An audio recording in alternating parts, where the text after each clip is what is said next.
and I will try to reiterate things over here. But I want part of what you did with the discussion was to prep for today. And the question I just want to throw out to you is, what is reality? All right, Really? it's the labyrinth. You know how you get out of the labyrinth? Do you know the Don't terminologies? go in the labyrinth. That's how. That's a good question. That's a good point. What an adventure. Be that happy pig. Yeah. You know Socrates' question. Would you rather be a happy pig than an unhappy human? And the idea is that if you are acting like a human, you'll start realizing you're already in the labyrinth with a lot of things. You want to look for a thread on the way out. Ariadne's thread. You know the story. All right. Yeah. Grab that thread. And be Theseus and kill the Minotaur and no. Anyway, so what is it? What is reality? You had your hand up, sir. Well, okay, so throughout the discussion, it kept coming up, and I realized that it depends on how you define Yeah. reality. How do you define And it? everyone is defining it a little bit differently. Okay. And so we're each getting I looked it up in the made dictionary. different Dictionary points. isn't that much better. And Yeah. So there's in other words, the first thing you have to do is establish a common starting point if you wish to generate agreement, right? If you are actually going to discuss this in a public way, and it's not just I'm just speaking so I can hear myself, and there is a value to that though, because the more you articulate your own thoughts, the more they are clear to you, and you ought to be trying to figure out what you believe about certain things. So there is a value to that, but if you want public agreement, you have to start with common terms. So what's the deal with the definitions? How do we settle this? That's the right place to start. It really is. How are we going to define it? That's the question, isn't it? I mean, that was my question. reality is what is real. No, that's a I know tautology. that. No, don't go You so can't beg far. the question. That's a logical mistake because you can't use in your definition the very word you're trying to redefine. Yeah, see. Yeah. I kind of feel like reality is what you can't change. Like it's at the point at which you can't improve upon Okay. it, worsen it. All right. You can't. What? Reality You is don't that think what you you can can't change change? No, you Oh, this is reality. That was changed. There you go. I'm not saying change as in cause and effect change. I'm saying like reality is like you can't fiddle with reality and still keep it real. Okay. So you are trying to give a definition. Reality is that which you cannot change, but then you realize I need another definition for change, as your classmate has so obviously made clear to you. And it's true. That's one thing that is so frustrating about philosophical analysis is that when do the definitions stop, right? But did you have something to add? Well, it's not on this thread discussion. So. Okay, all right, we'll pass by it. Thank you for your discussion there. So the idea is, can you keep on going with that? What were you trying to get at? So you said, is that what you can't change? What do you mean by that? I mean like, it's sort of hard. Well, can I throw some words at you and you tell me if this helps you or not? Of course. Okay. Dependent, independence, and dependency. And the idea is something that is dependent on something else for its own existence will fail to exist or will start disappearing once that prior thing disappears. So if for example, all of reality is a figment of your imagination, when your mind, it's dependent then on your cognition, right? So there's a priority level established here. And when your mind goes, by default, the imagination goes too, right? So you would say then the imagined things, the sensory data is dependent on the sensory organ and the mind that receives and interprets them as such. So because it has involved in its very being a level of dependency, it is not the ultimate level. Is that what you were trying to say? Yeah. I feel Yeah. like that completely beats all my definitions. I think that Yeah. like it works. But that sort of thing leads you to believe that there is a basic level of reality upon which everything else is hanging from. The word dependent literally means to hang from or to lean on, well, no, it means to hang from. We get a pendulum and all that. Okay. So think of all these layers and like this sensory stuff we call reality because it's so vivid. Just the color, the sharpness, the perception of depth and movement. And wow, you'll never convince me that this isn't. It's vivid, right? It's lucid. It smacks of presence, right? But But it depends on your sensory organ. I know, because you know what? It just disappeared. So that tells me that this, if we're dealing with levels, the sensory stuff is on a lower level of reality. That's the wrong word. It's less close to the basic level. It's a couple removes.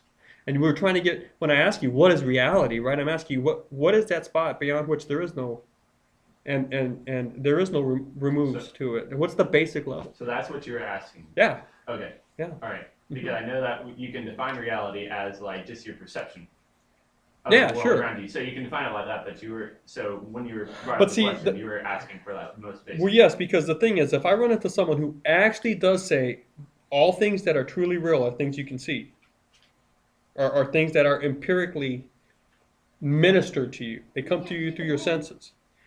I'm going to ask that person, really, what happens when you close your eyes? I mean, I'm not joking. What happens when you close your eyes?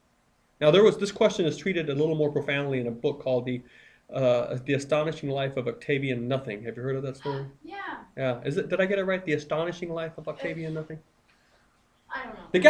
The guy won a very prestigious award for it. It's a thoroughly engaging book. I couldn't stop listening to it. I rarely read books anymore. I listen to audiobooks. And that thing kept me going for miles. I mean, I would sit in my car and just listen. Sequel.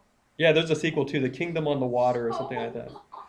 Yeah, it's incredible. I highly recommend it. I won't make it required reading. Is it a older kind of? No, it's a recent one. It's It's in the teen section. But one of his heroes in the book, well, a very good friend of the hero, always ends up running back to his room and standing by the wall to make sure that reality doesn't disappear, when he shuts his eyes and that sort of thing. Anyway, I think it's The Astonishing Tale or Life of Octavian Nothing. I think that's what it is. Historical fiction. Anyway, and it's one of the few books that just made me laugh out loud. I mean, Mark Twain does that with Huckleberry Finn. But anyway, so much for that. Let's keep on going with this. I mean, I don't know how that person will answer the question of what happens when you close your eyes, if it's all sensory, and that's all you get. Now there is an idea of realism, right? And that is well, just come on. Why are we asking this question? This is real. We can trust our senses. We run with that. But I just don't know how that answers the evil demon.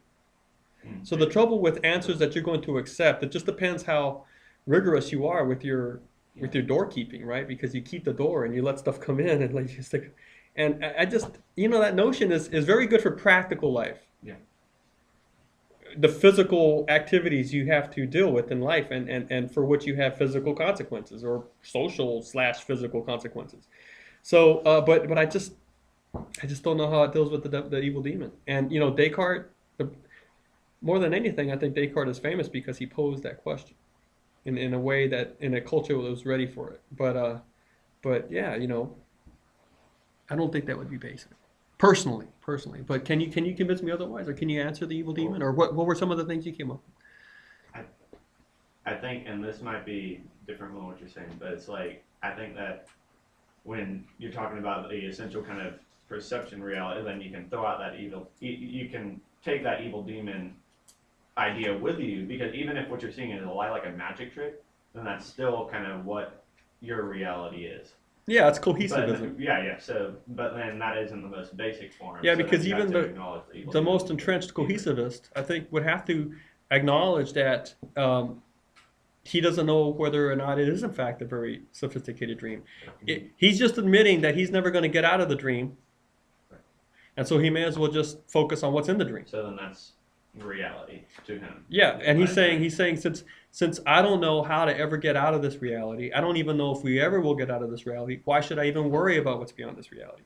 But that's not the right way to dismiss the notion that there is another reality. He's just telling you he doesn't want to worry about it, and he's not going to worry about it. He's not going to entertain it, or she's not going to entertain it. But that, to me, that doesn't address the ontological issue, which is the issue that we're talking about is being. Okay, fine. You have just told me how you've committed to act. But how can your policy, speak to your understanding that there might be a moment where you actually wake up? Like I can't get past the Matrix. I can't even remember if that's rated R or PG, but stuff that's rated R from 1980 is like PG now, not even PG-13. Anyway, you know, it's just that. What if Neo never took the what was it, the red pill or whatever? Never seen it. One of those, right? One of those, that rabbit hole. What if he just decided never to take it? Well, does that mean that the rest of the story wouldn't have been true? That there wasn't, The red pill did. I don't know. There was one pill that made him go down the rabbit. I mean, that woke him up. Remember? And he actually gets flushed out of the pod. Okay. The idea behind the Matrix is that there's a fellow who's in a computer generated dream, right? And it's very vivid. It's just like this. Okay. He meets someone that tells him, hey, it's all a dream. I'm going to show it to you. In fact, I need you to come out of this dream. And the guy doesn't want to, right? But he has problems in his life otherwise that kind of make him think maybe I should try to get out of here. And some weird stuff starts happening, like all of a sudden his mouth disappears. He gets captured by like some police force, and he thinks he's in trouble because he hacked something. But these police people start fiddling with his physical apparition. You know, his body starts changing on him, and he gets freaked out. So he's really freaked out, and he decides to trust this guy Morpheus.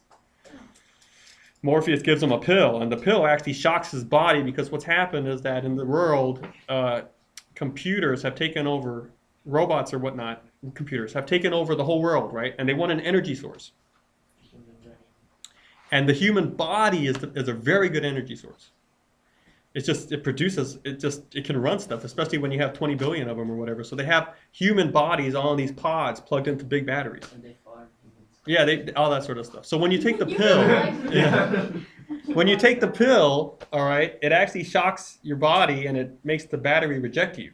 And so all of a sudden you get flushed into this big old wash of chemical, and then here come the people that are on the real level of reality. So you realize that movie presented you with a basic level of reality, right? It's Zion, it's Nebuchadnezzar, it's the ship, it's Morpheus, commander of the ship, and all that, right? So they are the ones that you know, that's the basic level of reality. I don't want to take up a lot of the class time with it, but if you ought to, you know, see half of the movie or whatnot. I can't really remember what it's rated, but anyway. Last time I saw it, it was really loud. It was like all this. I didn't realize there's all this hard rock music, but then I thought, am I at Heritage or not? No, I'm just joking. I couldn't resist doing that. Anyway, let's keep on going. I need you to discuss. What did you come up with an answer, Agent Q or J or? Oh. An answer for what? What is reality? I feel like reality could be related to Descartes' ball of wax, where it's not based on physical properties, but it's dependent on the identity of an object. So reality is the true identity of what something is. Okay, so And you kind of. if what is real, that it's not, like you said, it's not based on the sensory perception Mhm. of what it is, the perception of what it is in a sense what it is actually, and Yeah. that is the reality that is the Okay. real object. Okay. All right. How about you, sir? You want to add something that you thought of, or? It's kind of hard to answer. It is, I yeah. just kind of thought that reality is the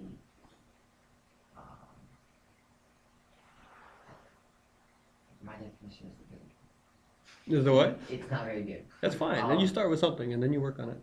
Well, it's like well, I'm gonna have to use the reality in the definition, but it's like the reality that we were created for. Okay. So like, even though it may not be I don't know, like the final Mhm. reality, Okay. it's something that we're Okay. All right. So you might be, if I understand you correctly, you might be actually admitting to the fact that we might not ever get to that base, but the base made us. We came from it. Somehow we're dependent on it. And we can somehow interact with the base, but it's going to be through signage. See, signage is just this. Signage is the tool. Because signs, if the sign is right, it produces something in you, it produces information in you about that other thing that's not in your mind. Okay, so it's a way to think of things that you not are actually interacting with. Like, can we all think of an elephant right now? Well, where is it? It's not here, right? But nevertheless, isn't it present? So there is a sort of a sacred function to signage. And, you know, Western Christianity, for example, will say things like, "It is impossible for you to see the face of God." Right, but then you have in the script, the Holy Script, the Bible, you have Moses, um, seeing the face of God. Right? Doesn't he? No, he didn't. No, He saw the back. Yeah, well, that's right, the back. But what about when he goes into the tent of meeting and he talks to God face to face, as the word says, as one would talk with a friend, and he comes out and his face is glowing and. Okay, so I know Exodus 33 talks about the back of God, but there are other places that talk about the tent of meeting. What about, let's say, the father and mother of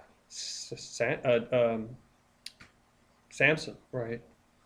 Who said, "Oh, I've seen God. I'm going to die," and God doesn't say, "No, you haven't seen me." God says, "You will not die." So what are we doing with this? How can we let this seeming contradiction stand, right? Unless we introduce this notion of there's signage at play. And that base reality, if we bring signage into the picture, right, we're never saying the sign is real. Well, let me throw another question to you. I've alluded it to you already. I've given it to you already, but I would be interested in your thoughts on this. Seriously, my question is, what about this definition? Nothing that disappears when you shut your eyes is real. What would you do with that? What do you mean? Nothing that disappears Nothing. when you shut your eyes is real. In That's other words, weird. let's So throw the only our negative. eyelids are real? Let's get rid of the negative, right? Everything that disappears when you shut your eyes is not real. What are you going to do with that? It's the same thing. Logically, it's the same thing. You want to buy into that? You want to reject it? If you want to reject it, tell me why. Well, what does that do to people? Well, I can feel this table even though my eyes are closed. Yeah. But is your mind projecting that? He's also saying that Yeah. Thank you, Nick. Extend it. And the idea is everything that goes away when your senses shut down is not real. What are we going to do with that? Yes. Wouldn't that make everyone's reality different? Okay, it might, because, and that's exactly the point that Blackburn never gets away from. And I'm going to have you read this. He's never going to get away from it. He's going to say at the end of the day, for him, and he thinks, Blackburn is doing a couple things very well. Blackburn is using language we can understand if you read him slowly at parts. Other times you can read him quickly. He's a lucid writer. Trust me on this. The second thing is, he is not afraid to come back and say Locke is wrong. Because the last thing you want is someone who is trying to do this sort of thing and then say like, I got something to say about this. Oh, but I don't know if it's right or wrong. Well, then why say it? First of all, figure out whether it's right or wrong, and then say it. Unless you're in a student. I mean, this is a place of like just throwing stuff out and hashing it around and getting rid of it. Like, and I want that to happen. But like when you are going to declare a position, or you ought to have enough strength to say, well, if I'm right, Locke is wrong. That's just it. I'm sorry. I don't mean to say I'm a genius or anything, but the fact of the matter, like Blackburn is saying, if I'm right, Locke has to be wrong. And you'll see he doesn't actually say that because he's more respectful than that. But you get the idea that he has reached his conclusion. There's no way to figure out whether you're a zombie or a mutant. Other people. Yeah. So that's Blackburn for you. I'm not saying that. And the other thing I'm not saying is that Blackburn is right. Who cares what I think concerning Blackburn? I do have my opinions on this, but my question is, how are you going to put your own things on solid footing? So what are you going to do with this notion? The statement, are we going to reject the statement? Everything that disappears when your senses shut down. Well, first of all, you should ask, what do you mean by disappear, right? Like just not invisible, because like we can still like feel air, hear he said your things. senses Let's just shut down all your senses. are So you can't feel the air. You don't exist then. you can't- You're defined by your senses. You're not a real person. A person You're still requires binary. sensory data. No, isn't that the point? I think therefore I am that Yeah. your mind Yeah, still so your mind exists. still exists. So you can ask yourself, where is the sensory data? Where is the sensory data? See, that- Well, here let's. Going back into reality, that's kind of what I'm saying about realities that we always talk about, everybody having different realities, but so far the only thing we've concluded as true is that my mind exists because I think. So Right. can't that be, if that is the one thing we know is real, can't we base what reality is off of that? Like we Well, hold have, on a second. this Wait. is real. I know what I don't. That's perceptive, but I need to, because you're going off on something that has implications. I don't know if you're aware of. What we should say is that it has been proved to me that I exist because I can think. But that's not the same as saying, therefore, nothing else exists. In other words, what we're saying, what Descartes is saying is, if you're going to talk about logical proof, one thing has been established, but not to the exclusion of other things. But the one thing that has been established is that if I can be deceived via thought, which is what the evil demon is doing, I first must have thought. Before I can have the wrong thought, I need to be able to have thought in general. So because I can have thought, I exist. But he's not then saying, okay, therefore nothing else exists. He's just saying it has been shown that I exist. But it's not contradictory to say I and somebody else exist. It is contradictory to say I exist and also at the same time, in the same sense, I do not exist. That is contradiction. But it's not contradictory to say I exist and someone else exists. So the fact that Descartes has proved that he exists doesn't mean that he has proved that other people don't exist. Yes, sir. What were you going to say? I was gonna say, since we exist because we can be deceived, we also have to see something that tells us what the truth is. Okay, all right. So the other thing, you're kind of adding something to this. You're adding something that if we're all talking about being deceived, and base reality is that which, this sort of thing, that which doesn't depend on your deception or your image of it. But then you're saying, well, if you understand what deceit is, you must also understand what the opposite is, and where did that come from, and all that. That's Descartes. That's part of his trademark argument, and that's how he brings everything else back in. Okay, but you're right. I mean, that's a point. What I'm trying to say is, I think that's essentially another question, but one that we'll see is tied in as far as like repopulating the world. Okay, I thought I saw a hand. Oh, I was just thinking, you said before that maybe the definition of reality is it's independent from everything else. But if we're saying that if we're saying that I think therefore I am, that's an independent reality. How do they fit together? Hang on just a second. I don't want to. I wanted to tell you something. Ansell's argument is basically what you're trying to bring in. Okay, the idea that because we have an idea of a perfect being, not a perfect island, but a perfect being, we all understand that there can be imperfect islands. But what we can't understand about God, if we define him this way, is that he's imperfect. That's what Anselm was saying. So because of that, and because we understand that a notion that doesn't have being added to it is inferior to a notion, the same thing that doesn't have being, therefore God must exist. So the thing you were trying to bring up is somewhat related to this, and Anselm uses it. Now you are saying that mind-dependent reality, I think, therefore I am. What was it again? What were you trying to? Well, if we said that reality is something that's independent, Reality, base reality is independent. Okay. then we're saying that we also have another reality that's dependent on the base reality and ourselves. And what is that? It's what we see and how we process it in our mind. Okay. Well. At least the dependent is what I would say. In some aspects. Well, how about? Are you trying to save sensory data? Because now the thing is, Descartes would have to admit, and I don't know. I actually haven't read all of Descartes, so I don't know. But the thing is, Descartes is saying there's an evil demon that's tricking us with sensory data. Well, if he's using sensory data to trick you, doesn't sensory data exist? Is that what you're trying to say? Yeah. Well, I don't know how you can get around with that. Yeah, sensory data exists, but I think it exists as a sign, and the trouble with signage is that you could be tricky with it. You could be tricky with it. So it's the same thing with thoughts. Okay, let me throw it at you one more way. Okay, we tend to think of sensory data as coming from the outside in, right? Okay, as originating by like photons or sound waves from the outside and coming in. Does it have to be that way? Why can't it just be all inside? In other words, why can't sensory data be another type of thought? Yeah, I'm saying like, we're saying that the only thing that we can prove is that I think before I am, that means that everything that we understand is dependent. But Yeah, and therefore it's not going to be the basic level of reality. See, I think I'm cutting you off again, but I'm sorry for that. Why don't you finish? no, that's good. That was about. The trouble with Descartes is that he can't, and Blackburn I think is saying this. Descartes can't get past that. He does. He wants to. He has his trademark argument, which many people say is circular. It's illogical. But he wants to bring God back into the picture. So the next thing for Descartes to do is try to prove that God exists, because if you can prove that God exists, then he can say God is protecting us from the evil demon. Right? And then if God is protecting you from the evil demon doesn't have his influence on you. And then you can go around saying, I trust my senses. People exist. Other people than Descartes exist because I can see them.